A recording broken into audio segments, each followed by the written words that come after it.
Good morning students. Today we are studying social studies. Social studies में आज हम start करेंगे new chapter number 7, new ideas and beliefs. New ideas and beliefs मतलब क्या है?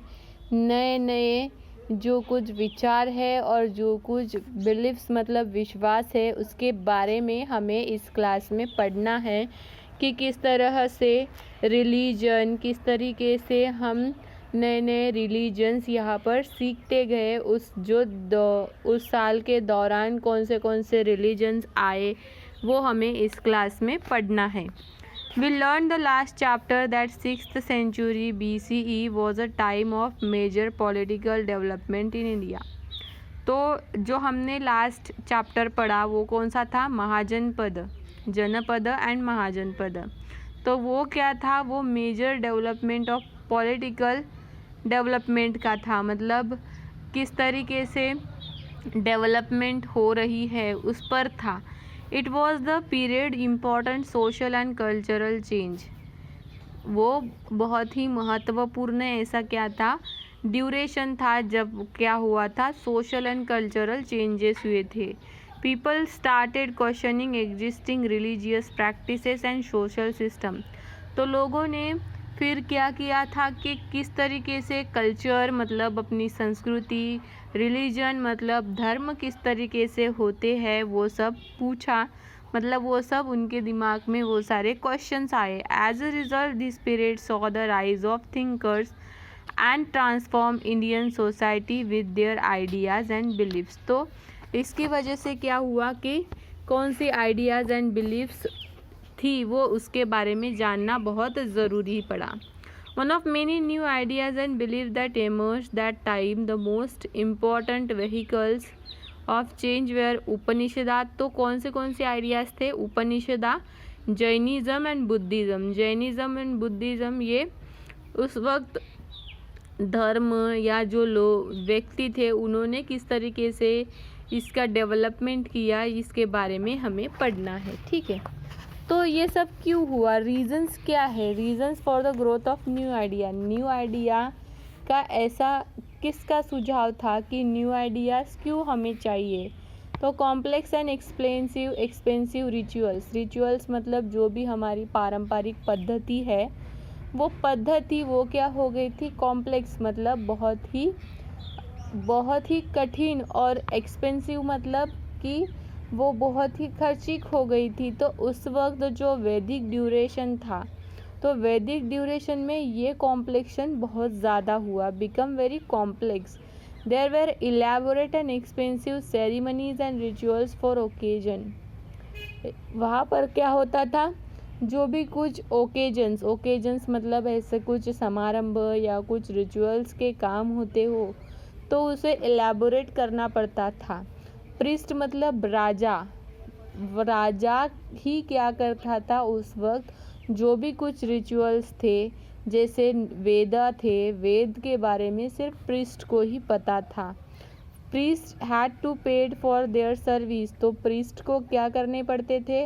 वो जो सर्विस देंगे उसके लिए उन्हें पैसे देने पड़ते थे। The priest had to be paid the service which is common people could not afford. वो जो एक साधारण व्यक्ति है वो पैसे उन्हें नहीं दे सकते थे, क्योंकि उनकी क्या थी? इकोनॉमिकल कंडीशन या फिर उनकी आर्थिक परिस्थिति इतनी अच्छी नहीं थी कि वो पैसा खर्च कर सके। Many of these rituals also required sacrifice of animals. तो ऐसे जो रिचुअल्स रहते थे, ऐसी जो रूढ़ी परंपरा रहती थी, तो इसमें क्या होता था? एनिमल सैक्रिफाइस मतलब जैसे बलि देना ये प्रथा बढ़ती जाती थी। इसकी वजह से जो एनिमल्स रहते थे उनको भी मारते थे। तो इस वजह से हमें न्यू रिलीजन चाहिए, न्यू आइडियाज़ चाहिए। इसका क्या हुआ? उत्पात हुआ। Rigid caste system. रिजिड मतलब बहुत ही तनावपूर्ण, मतलब जैसे कि वहाँ पर जैसे रिजिड हो गया हो कि inter marriage between caste is forbidden. Inter marriage जो जैसे हो नहीं सकती। People belonging oppressed group were worse sufferers. They had a life outside village and all work that was regarded a dirty the other cast.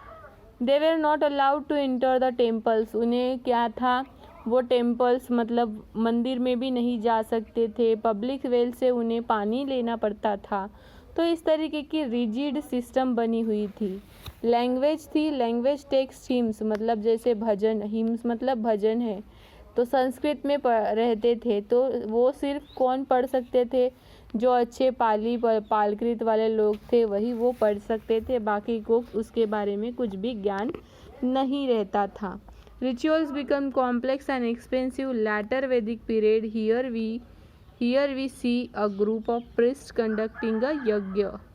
तो ये यहाँ पर जैसे पिक्चर में दिखाया है कि किस तरह प्रीस्ट या तत्वज्ञ जो है वो क्या कर रहे हैं, यज्ञ कर रहे हैं।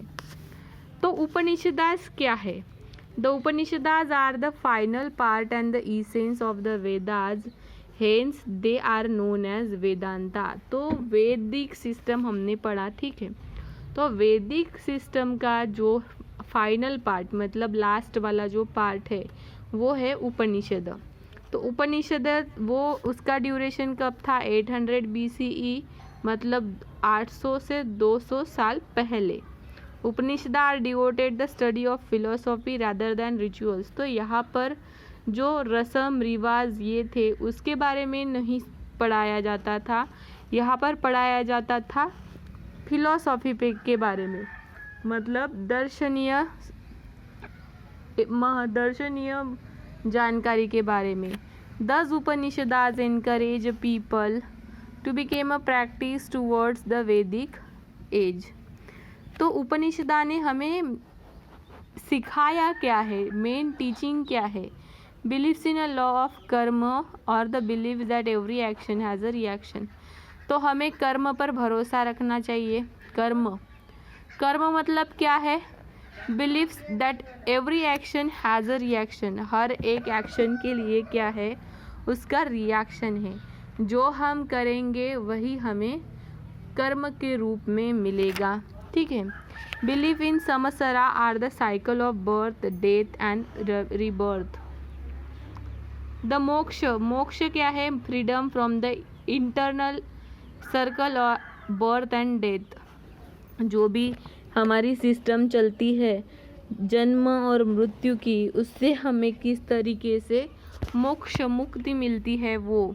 Beliefs Atman and individual soul, आत्मा और आत्म केंद्रन के बारे में बताया है। ब्राह्मण एंड यूनिवर्सल सोल के बारे में उन्होंने बताया है।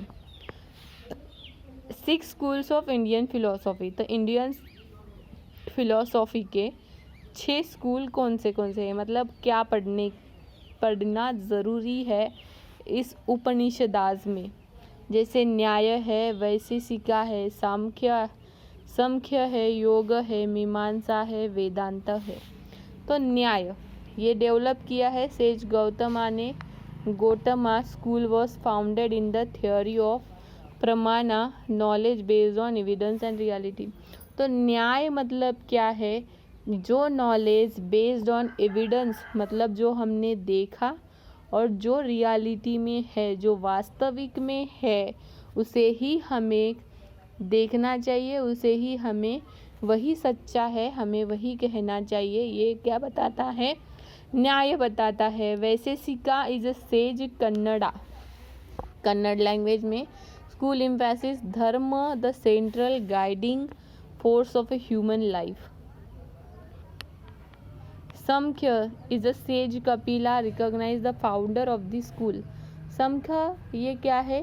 कपिला का founder of the school. Purusha and Prakriti interdependent forces control going on the universe, some scholars consider as the foundation of Indian philosophy. Yoga जैसे पतंजलि है, Yoga teaches method of one can control mind. Yoga एक ऐसा साधन है जो क्या कर सकता है, एक व्यक्ति को उसके शरीर पर किस तरीके से कंट्रोल कर सकता है वो बताता है। मीमांसा ये जामिनी है। School recognise Vedas in the final authority all questions and the Vedanta was collated teaching earlier sages in Brahma Sutras consider the founder. तो इसमें जैसे हमें बताया है सेवरल पॉइंट्स, जैसे आत्मा है, जैसे सोल हम कहते हैं, soul is no soul, advocated a simple ascetic life and the followers lead the self indulgence. तो ये सब हमें पढ़ना ज़रूरी है और ये हमें पता होना भी ज़रूरी है। उपनिषदा contains Vedic principles, yoga and meditation. However, over time the study Upanishada become restricted in upper caste. तो जैसे जैसे टाइम बीतते गया तो जैसे वो अपर कास्ट मतलब ऊपरी कास्ट वाले जो लोग रहते थे उन्होंने उपनिषदास पर क्या किया, उपनिषदास को रेस्ट्रिक्शन किया, मतलब उसे बंद करवा दिया। The emergence of a new religion, फिर जब उपनिषदास ख़त्म हो गए तो उसके बाद न्यू रिलीजन्स आ गए। एमर्जेंस मतलब उनका नए नए नए रिलीजन, नए धर्म का उत्पात हुआ, जैसे जैनिज़्म और बुद्धिज़्म। और ये जैनिज़्म और बुद्धिज़्म में कौन कौन और किस तरीके से हुआ, तो ये है महावीर, वर्धमान महावीर, जिन्होंने जैन धर्म का क्या किया, जैन धर्म को बनाया, जिन्होंने जैन धर्म के बारे में बताया। The Jain religion is based on teaching of 24 तीर्थंकराज। 24वें तीर्थंकराज थे कौन, वर्धमान महावीर, उन्होंने ही जैन धर्म के बारे में बताया। ठीक है, शोज द पाथ, उन्होंने एक प्रबोधन का मार्ग बताया कि किस तरीके से हम अच्छी राह पर चल सकते हैं। Mahavira was a 24th and last, ये सबसे लास्ट के, आखिर के और चौथे तीर्थंकरा थे, जिनके पिता थे सिद्धार्थ और जिनकी माँ थी त्रिशला और वो थी लिच्छवी। लिच्छवी ये क्या है, जैसे लिच्छवी एक प्रदेश है, वो लिच्छवी प्रदेश की वो क्या थी, प्रिंसेस थी। प्रिंसेस मतलब रानी थी। ठीक है, एट द एज ऑफ 30, तो वो अपने उम्र के 30 साल में ही उन्होंने क्या किया, family to became a monk, वो साधु बनने के लिए अपनी फैमिली को छोड़ गए, अपने फैमिली को त्याग दिया। आफ्टर 12 ईयर्स, और 12 साल के बाद meditation and searching of the truth, उन्होंने मेडिटेशन की, ध्यान धारणा की। मेडिटेशन मतलब क्या है, ध्यान धारणा। और उन्होंने ट्रूथ क्या है, सच्चाई क्या है, इसके बारे में जाना। वर्धमान फाइनली इनलाइटन्ड, उन्होंने फाइनली ये बताया कि he was then called Mahavir the great hero. उसके बाद वो क्या कहलाए, महावीर कहलाए। उनका नाम तो वर्धमान था लेकिन वो फिर वर्धमान महावीर कहलाए। उन्होंने लगभग अपने 30 साल वहाँ पर क्या किया, मगध ये साम्राज्य में 30 साल, मगध, अंग, मिथिला, कौशल ये साम्राज्य में पूरे 30 साल बिताए। और वहाँ पर वो क्या करते रहे, सीखते रहे, और उनके फॉलोअर्स मतलब उनके जो शिष्य थे वो बढ़ते रहे। Since Mahavira was also known as Jina, तो उन्हें क्या कहते हैं, जीना भी कहते हैं, that is conqueror of the passion, और उन्हें कहते हैं जैनाज किवा, और जैन उन्हें कहते हैं। तो महावीर ने हमें कौन सी टीचिंग दी, मतलब उन्होंने हमें क्या बताया। मेन फोकस था उनका, his teaching was attainment of nirvana, that is freedom from the cycle of the birth. हमारा जन्म हुआ है, ठीक है, हमारा जन्म हुआ है तो हम उससे किस तरीके से मुक्त हो सकते हैं, उसके बारे में महावीर ने हमें बताया। Life and death, he believed that everyone could attain nirvana by following threefold path: rigid belief, knowledge and rigid conduct। तो उन्होंने क्या बताया, बिलीफ्स के बारे में, आस्था के बारे में, ज्ञान के बारे में, अपनी जो वर्तणुक रहती है उसके बारे में उन्होंने बताया, और उसे कहते हैं त्रिरत्न, 3 jewels. Mahavir rejected the caste system, उन्होंने जो कास्ट सिस्टम थी उन्होंने उस कास्ट सिस्टम को रिजेक्ट किया, मतलब वो कास्टिज़म को नहीं मानते थे वो कहते थे कि preach that everyone was equal, सभी लोग एक समान हैं। He also rejected worship of gods and goddesses rituals in Vedic religion। तो वैदिक ड्यूरेशन में क्या करते थे लोग, गॉड देव, जैसे हम कहते हैं परमात्मा देवों की वो पूजा करते थे, वो भी नहीं मानते थे। वो मानते थे अहिंसा। अहिंसा मतलब क्या है, नॉन वायलेंस, किसी की भी हिंसा न करना। अहिंसा, हिंसा न करना, सत्य, हमेशा सच बोलना, अस्तेय, ऑफेंस स्टीलिंग, चोरी नहीं करना, अपरिग्रह, वर्ल्डली पोजेशन, किसी को भी बुरा नहीं बोलना। ये इस सब के बारे में क्या बताया, जैनिज्म, जैन, ये वर्धमान महावीर ने हमें बताया। यहाँ पर एक ज़रूरी बात है, महावीर टॉक इन प्रकृत language common people made it easy for understanding his teaching. Over time, many people became followers of Jainism. By the Gupta, followers of Jainism has spread from Odisha, East, Gujarat, West, South. तो हर तरफ उनके क्या हो गए थे, शिष्य बढ़ गए थे।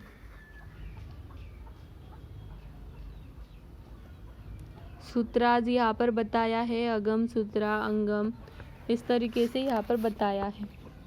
तो ये उन्होंने इस तरीके से क्या किया था, जैनिज्म ये नए रिलीजन को जन्म दिया था, लेकिन उसका पतन भी हुआ। ठीक है, तो उसका पतन किस तरीके से हुआ, जब महावीरा की डेथ हुई। After the death of Mahavira, popularity of religion begin when absence of able teachers. तो उनकी पॉपुलैरिटी कम हो गई since focus Mahavira absence teaching absolute non violence people farmers who take kill insects to save their crops। तो उन्हें वो लगा, जो follow करने लगे थे उन्हें लगा कि ये सब जो है ये बहुत ही डिफ़िकल्ट है कि वो ये सब क्या करे, फॉलो करे, ये सब वो करते रहे। इसलिए उनका Digambaras sky clad, no wore clothes, और Shvetambaras meaning white clad, who wore white clothes। तो उन्होंने क्या किया था, after the death Jain split into two sects. जब महावीर की डेथ हो गई तो जैन दो इसमें डिवाइड हो गए। दिगंबराज जो क्या करते हैं, क्लोथ्स नहीं पहनते, और श्वेतांबराज जो है वो क्या करते हैं, वाइट क्लोथ्स पहनते हैं। तो इसमें वो क्या हो गए, डिवाइड हो गए। ठीक है स्टूडेंट्स, तो इस क्लास में हम यहाँ तक देखते हैं। नेक्स्ट क्लास में देखेंगे हम बुद्धिज़्म। और अब तक हमने जो भी देखा इस क्लास में, आपको वो सभी क्या करना है, आपके होमवर्क में राइट डाउन करना है। Okay students.